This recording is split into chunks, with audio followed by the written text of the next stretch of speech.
Baik, Assalamualaikum warahmatullahi wabarakatuh. Selamat sore, Bapak Ibu sekalian, rekan-rekan LPK CEP FTUI. Kami sampaikan terima kasih atas antusiasnya mengikuti pelatihan dalam program Gercep 2021. Sebelum kita mulai kegiatan pelatihan sore ini, Selasa 3 Agustus 2021, mari kita sama-sama dengarkan sambutan dari Kepala Dinas Pendidikan Kota Depok, Bapak Dr. Andes Haji Muhammad Tamrin SOS MM. Kepada Bapak Muhammad Tamrin, kami persilahkan.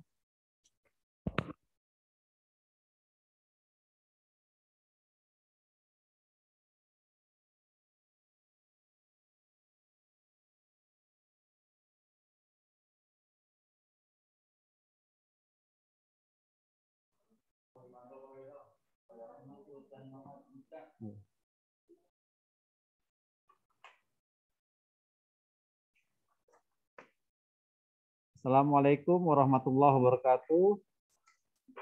Waalaikumsalam warahmatullahi wabarakatuh. Selamat sore dan salam sejahtera buat kita semua.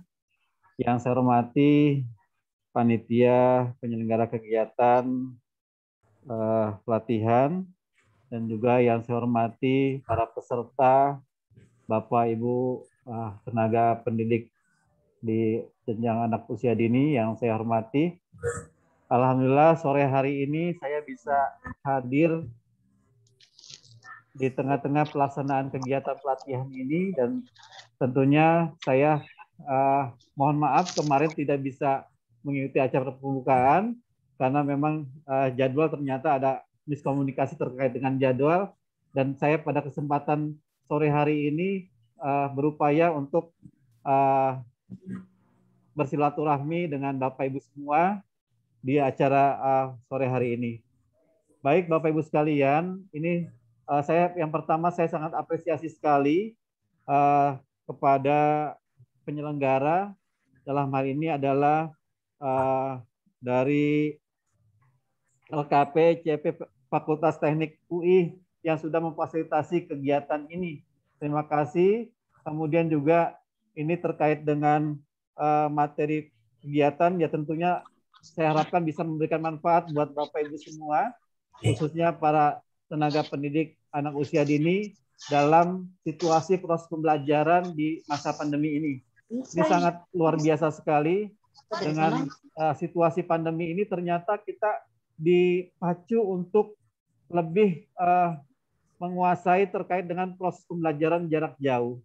Dan alhamdulillah sore hari ini dan sampai beberapa hari ke depan dipandu terkait dengan beberapa pelatihan-pelatihan yang tentunya materinya sangat bermanfaat sekali, terutama dalam proses pembelajaran jarak jauh. Dan saya juga mengucapkan terima kasih kepada Bapak Ibu semua yang sudah meluangkan waktunya. Ini karena proses pelaksanaan pelatihannya hampir setiap hari dari mulai hari Senin sampai dengan hari Jumat. Dan saya mohon keikhlasan Bapak Ibu semua untuk mengikutinya. Sayang sekali ini program ini kalau kita tidak ikuti sampai dengan tuntas.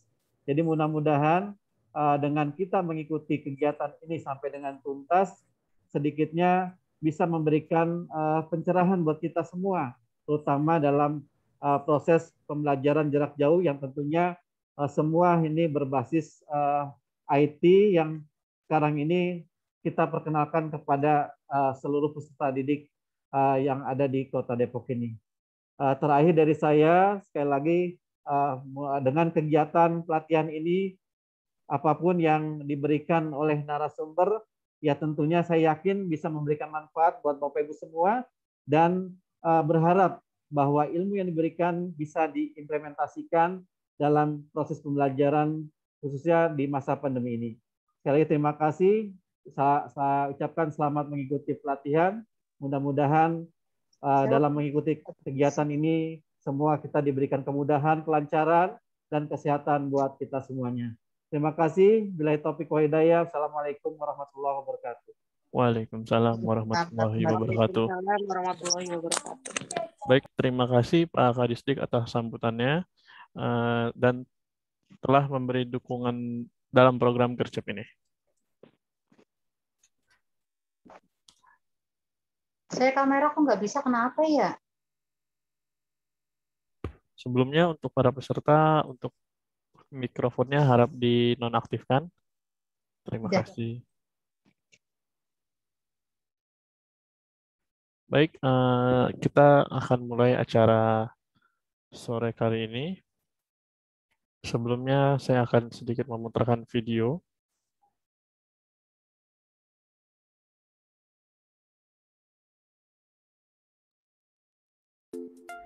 Keunggulan ikut pelatihan di LPK CEP FTUI cek. Unit ini resmi di bawah naungan FTUI dan pastinya telah resmi terdaftar di Dinas Tenaga Kerja Depok. Yang nantinya kalian akan dibimbing oleh pengajar yang berkompeten dengan ruang kelas dan lingkungan yang nyaman. Setelah itu, kalian akan mendapatkan sertifikat yang dapat digunakan sebagai pendamping ijazah loh. Yuk, tunggu apa lagi? Langsung ikut pelatihan di LPK CEP FTUI.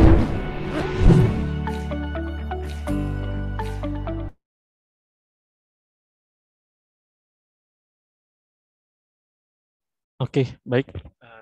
Bapak Ibu sekalian, selamat datang di program kerja 2021.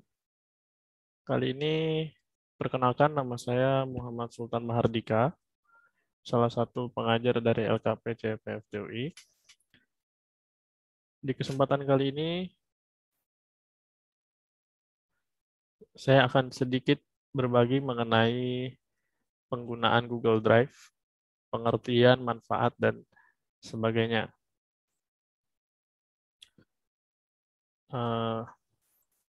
Sebelumnya kita akan mulai perkenalan dulu dari cloud storage ya. Oh ya, untuk Bapak Ibu sekalian nanti bisa melihat rekaman ulangnya di YouTube kami, atau bisa juga nanti bertanya pada sesi tanya jawab di jam 17 sampai dengan 19.00 melalui grup WhatsApp. Baik, saya akan memulai materi sore kali ini, sore hari ini. Oke, yang pertama adalah pengenalan apa itu cloud storage. Sebelum kita mengenal lebih jauh tentang Google Drive, kita harus mengenal dulu apa itu cloud storage. Nah, dalam bahasa Indonesia sendiri, cloud storage adalah penyimpanan awan. Jadi penyimpanan ini modelnya kita menyimpan data di mana kita dapat mengaksesnya via jaringan. Jadi kita menitipkan data melalui jaringan ke server-server yang sudah menyediakan layanan penyimpanan data. Biasanya layanan ini diberikan oleh perusahaan hosting, contohnya ada Google gitu, salah satu dari cloud storage. Di cloud storage ini juga dia memiliki berbagai macam server, jadi tidak hanya satu server, melainkan data kita bisa dipecah ke berbagai server untuk menjaga keamanan data kita, supaya data yang kita simpan tidak ada kerusakan. Nah, itu salah satu resiko kalau misalnya kita menyimpan data secara manual ya, atau kita menyimpan sendiri secara offline, itu ada resiko kerusakan data. Selanjutnya kita bergerak ke cara kerja cloud storage. Oke, cara kerja cloud storage sendiri tidak serumit yang kita bayangkan. Inti dari cara kerja cloud storage ini sebenarnya berhubungan dengan copy file. Jadi ketika kita melakukan penyimpanan file pada cloud storage, kita seperti menyimpan copy paste data ke server. Namun ketika kita sudah copy pada server, provider atau penyedia layanan akan memberikan akses kepada kita secara penuh. Jadi akses penuhnya ini kita bisa mendownload, merubah file yang ada sudah kita upload, mengedit, atau menambahkan lagi ya. Bahkan aksesnya juga kita bisa perluas, tidak hanya kita saja yang bisa mengaksesnya. Jadi kita bisa berbagi filenya kepada orang lain. Selanjutnya, kita bergerak ke keunggulannya. Keunggulan apa sih yang kita dapatkan ketika kita menggunakan cloud storage? Nah, keunggulannya ini secara umum ada 3. Yang pertama, mudah akses di mana saja. Jadi kita bisa mengakses kapanpun di mana saja selama kita terhubung dengan jaringan internet. Kemudian kita tidak memerlukan perangkat penyimpanan fisik lagi ya, seperti flash disk atau CD contohnya. Jadi kita lebih mudah jika kita ingin bepergian. Kemudian yang ketiga, mengurangi kemungkinan terkena virus. Nah, ini yang sering kali terjadi ketika kita menyimpan data secara offline, ini ada resiko terkena virus. Maka data tersebut ada kemungkinan tidak bisa dibuka, tidak bisa diakses lagi. Sehingga itu akan menyulitkan kita pada waktu yang akan jangka waktu yang cukup panjang. Contohnya juga ketika misalnya flash disk-nya rusak, nah itu juga kan kita tidak bisa mengakses filenya kembali. Atau hard disk komputernya rusak, kita tidak bisa mengaksesnya kembali. Tetapi ketika kita sudah menyimpannya di cloud storage, kita bisa mengaksesnya karena penyedia layanan tersebut sudah menyiapkan backup atau cadangan data-data kita. Jadi misalnya mereka mengalami kebakaran di salah satu server, mereka sudah punya cadangannya. Lanjut. Nah, tentu saja di mana ada kelebihan, pasti ada kelemahannya juga. Yang pertama, memerlukan akses internet. Nah, ini salah satu kekurangan yang paling utama dari penggunaan cloud storage. Ketika kita tidak berada dalam jaringan atau ketika kita sedang offline, maka kita tidak bisa mengakses cloud storage. Jadi kita harus banget punya akses internet yang stabil. Apalagi kita memiliki file yang besar, contohnya file video, itu kan cukup besar filenya, maka kita memerlukan akses internet yang stabil. Kemudian perlu berbayar untuk menambah kapasitas. Nah, yang kedua ini kelemahannya karena kita perlu berbayar ini seperti berlangganan ya. Jadi per bulan atau per tahun kita harus memperbarui pembayarannya. Jadi kita sistemnya seperti sewa, tidak seperti kita punya flash disk, sekali beli kita bisa pakai sampai lifetime-nya habis. Oke, kita lanjut. Nah, ini ada beberapa contoh perusahaan cloud storage terbesar ya. Yang pertama, yang sebelah kiri ada OneDrive. OneDrive ini keluaran dari Microsoft ya. Jadi ini biasanya sudah bawaan dari sistem operasi Windows atau komputer kita, laptop kita yang sudah terinstall Windows, biasanya sudah termasuk dengan OneDrive ini. Ini sudah termasuk di Windows-nya. Jadi kita melakukan login dengan akun Microsoft. Kemudian ada Dropbox. Dropbox ini perusahaan ketiga, third party, jadi sistemnya sama seperti OneDrive, punya akun juga, ini bisa berbagi file juga. Kemudian yang paling umum sekali digunakan adalah Google Drive, yang mana kita akan bahas hari ini. Baik, kita lanjut.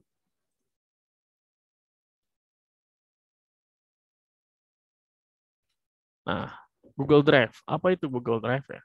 Nah, Google Drive ini adalah layanan penyimpanan data yang tersinkronasi yang dikembangkan oleh Google. Jadi, sinkron antara akun Google-nya juga diluncurkan pada tanggal 24 April 2012.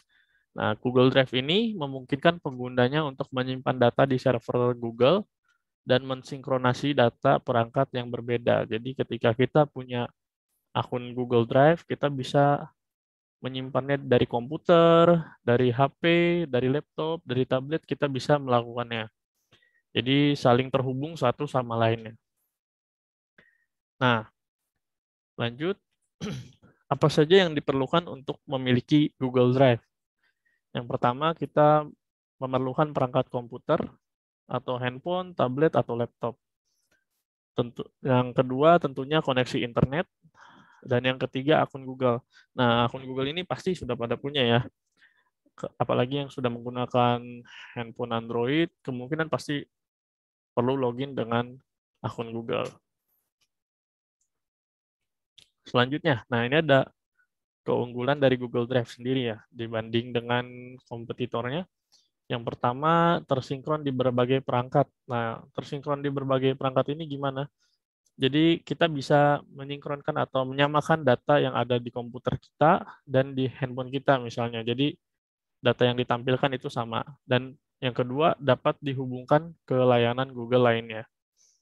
Nah, ini nanti ada hubungannya dengan materi berikutnya, yaitu Google Form dan Google Sheet. Nah, itu nanti akan berhubungan dengan Google Drive ini. Karena mereka dari satu perusahaan yang sama. Nah, di sini ada contoh tampilan utama dari Google Drive. Ini tampilan utamanya. Di sebelah sini ada icon Google Drive-nya.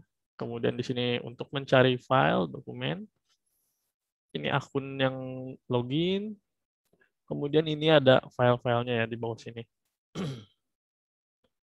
Nah, untuk bagian yang atas ini, yang disarankan ini, saya ganti dulu warnanya.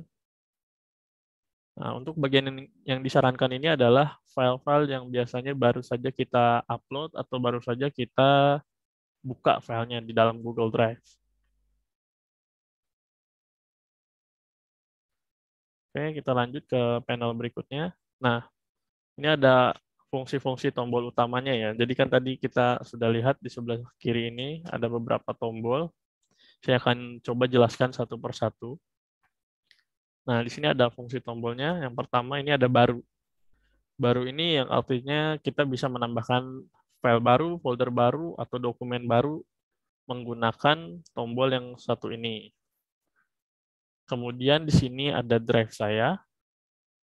Drive saya ini adalah sebutan untuk tempat penyimpanan saya atau hard disk saya atau flash disk saya kalau kita analogikan. Kemudian berikutnya ada komputer. Nah, ini komputer ini adalah komputer yang terhubung dengan akun Google Drive. Selanjutnya ada dibagikan kepada saya. Nah, seperti yang saya sebutkan sebelumnya, kita bisa membagikan sumber daya atau kita bisa membagikan sumber daya yang kita punya di Google Drive. Kita bisa berbagi data kepada pengguna Google lainnya. Oke, kita lanjut lagi. Di sini ada terbaru. Nah, terbaru ini adalah file terbaru, aktivitas terbaru. Ini ada yang annotate. Mohon maaf untuk tidak mengannotate presentasinya ya. Terima kasih. Nah, saya lanjutkan kembali. Untuk terbaru ini adalah file aktivitas terbaru kita. Nanti akan ada contohnya. Lanjut, ada berbintang. Nah, berbintang ini adalah sebutan untuk kita tandai gitu. Jadi kita beri favorit terhadap dokumen, file, atau folder yang kita inginkan agar kita lebih mudah mencarinya. Misalnya kita ingin memudahkan kita mencari folder foto keluarga atau apa, atau file-file yang sering diakses. Kemudian ada sampah. Nah, di sampah ini adalah file yang sudah kita hapus dari drive saya akan masuk ke sampah ini. Oke, kita lanjutkan. Nah, ini tadi di atas sebelah sini ada menu baru ya. Saya hapus dulu. Ini ada menu baru. Nah, menu baru ini di dalamnya ada menu lainnya. Menunya itu adalah ini. Nah, ada menu folder, upload file, upload folder, Google Dokumen, Google Spreadsheet, Google Slide, Google Formulir, dan lainnya. Nah, bedanya apa sih dari menu-menu berikut ini? Nah, kalau menu folder ini, kita membuat folder baru pada Google Drive. Jadi seperti kita membuat folder baru pada hard disk kita atau flash disk kita. Kemudian di sini ada upload file. Upload file ini kita memasukkan file baru ke dalam Google Drive. Dan kita bisa memilih folder mana yang akan kita tuju di Google Drive. Selanjutnya ada upload folder. Upload folder dengan folder di atas ini berbeda ya. Kalau upload folder ini kita bisa memasukkan satu folder secara utuh dari komputer kita ke Google Drive. Kalau yang folder di atas ini, kita membuat folder baru di dalam Google Drive-nya. Jadi seperti itu. Kemudian ada Google Dokumen. Google Dokumen ini kita seperti membuat Word ya. Jadi Word di dalam Google Drive. Jadi kita menyimpannya secara langsung di Google Drive. Kemudian ada Spreadsheet. Spreadsheet ini tujuannya untuk membuat seperti Microsoft Excel, tapi kita menyimpannya langsung di Google Drive. Google Slide ini seperti PowerPoint, lalu ada Google Formulir. Nah, ini Google Formulir akan kita pelajari lebih lanjut di materi berikutnya. Oke, kita lanjutkan. Nah, ini contoh dari halaman dibagikan kepada saya. Nah, ini ada contohnya dari teman-teman saya membagikan file-file. Ini contohnya dibagikan satu folder background. Ini dibagikan oleh siapa, nama pengirimnya. Kemudian ini ada tanggal dibagikannya. Jadi nanti kita bisa mengakses file yang telah dibagikan oleh teman kita secara langsung. Jadi kita tidak perlu bertukar flash disk lagi, seperti itu. Oke, kita lanjutkan. Nah, ini ada yang contoh terbaru ya. Jadi ini terbaru ini adalah aktivitas terbaru yang kita lakukan. Ini contohnya hari ini saya mengakses beberapa file. Keterangannya ada ya di sebelah sini. Ini filenya yang saya lakukan jam 12.53, saya membuka filenya. Kemudian ini ada ukuran filenya berapa. Seperti itu. Lanjut. Nah, di sini yang berbintang. Berbintang ini folder yang kita sudah sematkan tadi ya, sudah kita tandai. Selanjutnya ada sampah di drive saya. Ini ada kalau di komputer kita ada recycle bin. Nah, di bagian sampah ini di Google Drive ini dia memiliki kapasitas 30 hari. Jadi ketika kita sudah menyimpan file di sana 30 hari, maka otomatis akan dihapus secara permanen. Jadi ketika misalnya kita punya file, misal file presentasi, kita hapus. Nah, dihapus itu tidak akan otomatis langsung hilang secara permanen, tapi pindah ke folder sampah ini. Nah, di folder sampah ini akan ditampung selama 30 hari. Ketika 30 hari tidak dikembalikan, maka otomatis akan terhapus secara permanen. Selanjutnya, di Google Drive pun kita bisa memantau ya aktivitas yang dilakukan pada dokumen atau folder yang ada di dalam Google Drive. Ini contohnya saya punya folder di drive saya, kemudian folder ini, Negeri di Atas Awan. Nah, kita bisa melihat aktivitas pada folder tersebut dengan mengeklik logo I di sebelah kanan atas. Nah, nanti di sini kita bisa melihat aktivitasnya apa saja. Di sini ada membagikan file baru, kemudian ada yang mengedit atau apa, kita bisa melihatnya. Ada yang menghapus juga, kita bisa tahu siapa yang menghapus filenya. Oke, saya lanjutkan lagi. Nah, kemudian di sini Google Drive, kita bisa mengupgrade ya kapasitasnya. Seperti yang saya bilang tadi, Google Cloud Storage itu memerlukan pembayaran ya, atau kita menyewa. Nah, kalau kita punya akun Google biasa, kita sudah mendapatkan gratis 15 GB. Tapi kalau kita mau menambahkan kapasitasnya, kita harus menambah bayar lagi. Nah, ini simulasi pembayarannya yang saya dapatkan dari Google. Seperti itu. Nanti untuk detail harganya mungkin bisa dicek masing-masing jika ingin menambahkan kapasitas penyimpanannya. Oke, mungkin saya sedikit contohkan dulu ya, praktikan bagaimana cara untuk upload file, upload folder supaya lebih real time. Sebentar, saya siapkan dulu.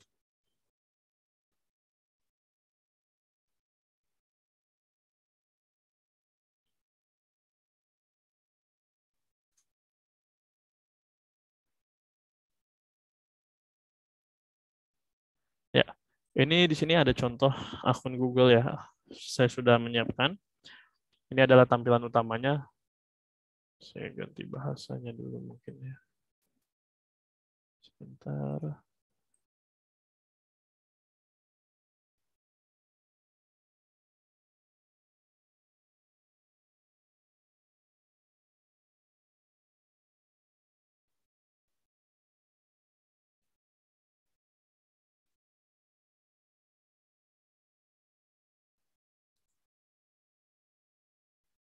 Kita lanjutkan dulu saja.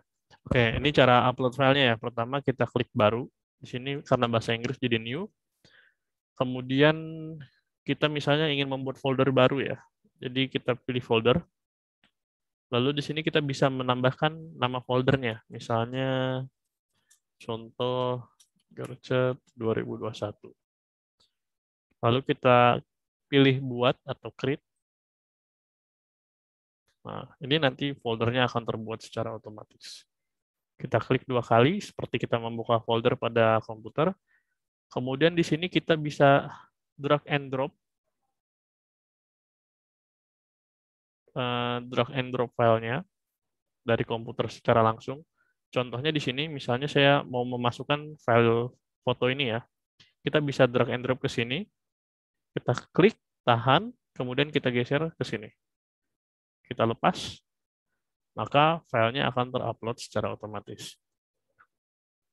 Kemudian jika kita ingin mengupload folder, misalnya saya contohkan lagi ya, di sini kita folder upload. Misalnya saya ingin menambahkan folder ini. Kita klik sekali foldernya, kemudian kita pilih upload.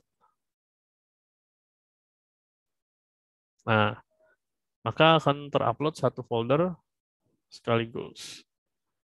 Kemudian saya akan mencontohkan kalau kita mendelete file yang ada di Google Drive. Caranya kita bisa klik kanan, kita remove atau hapus. Nah, di sini ada pemberitahuan, file telah dipindahkan ke sampah atau file move to trash dalam bahasa Inggrisnya. Nah, ini filenya sudah masuk ke trash ya atau sampah di Google Drive. Kemudian tadi saya masuk ke foldernya mana ya?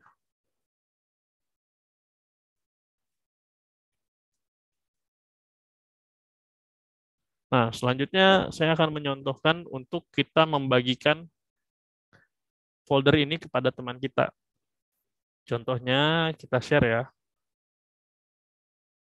Jadi caranya kita pilih folder mana yang akan kita bagikan. Misalnya folder yang ini, kita klik kanan. Kemudian ada share, kalau bahasa Indonesianya bagikan. Kemudian kita bisa tambahkan siapa penerimanya. Misalnya ke saya sendiri ya. Nah, ini kita bisa memberitahu kepada penerimanya atau tidak perlu. Di sini juga kita bisa menambahkan pesan, nanti ini masuk ke email penerimanya. Contoh. Saya kirim ya. Oh ya, sorry ada yang ketinggalan di sini. Nah, di bagian ini ada tadi ya, sebelum kita share ada editor atau pengedit, kemudian ada komentar, ada viewer. Nah, ini menentukan hak akses dari penerimanya. Apakah hanya bisa melihat, apakah bisa berkomentar, atau bisa mengorganisir file yang ada di dalamnya. Contohnya bisa menambahkan, menghapus, atau mengedit file yang ada di dalamnya. Oke, sekarang kita cek di penerimanya ya.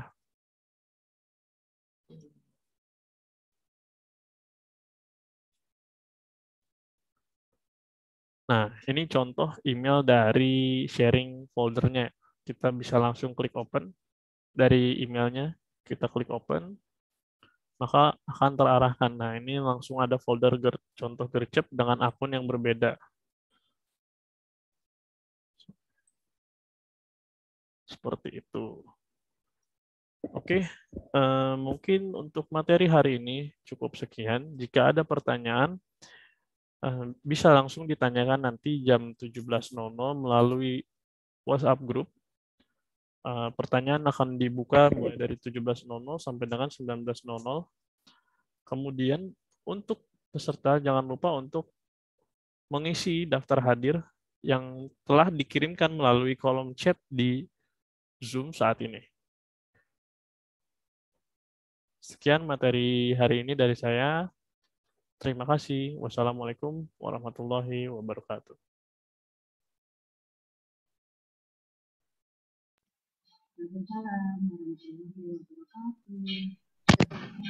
Waalaikumsalam warahmatullahi wabarakatuh. Aktif ya, Bu.